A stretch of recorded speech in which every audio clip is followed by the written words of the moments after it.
কোনো একটা সেন্টেন্স সেটা অ্যাক্টিভে আছে নাকি প্যাসিভে আছে সেটা আমরা কীভাবে বুঝব?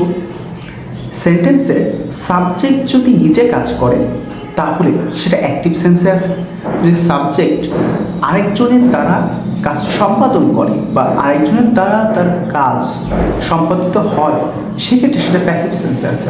আমরা যদি খেয়াল করি, trees are planted by us, আমাদের দ্বারা কিন্তু গাছটি রোপণ করা হচ্ছে, অথবা ট্রিস আর প্লান্টেড, গাছ কি একা একা রোপিত হয় নাকি রোপণ করা হয়? একটু খেয়াল করো, গাছ কারণ না কারণ দ্বারা রোপণ করা হয়, তাহলে এটা প্যাসিভ সেন্সে।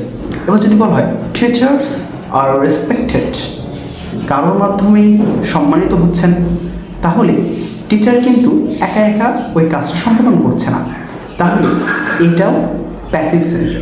এবার যদি বলা হয় we are watching this video, তাহলে এটা কিন্তু আমরা, এটা কিন্তু নিজে নিজেই কাজ করছে, তাহলে এটা অ্যাক্টিভে আছে।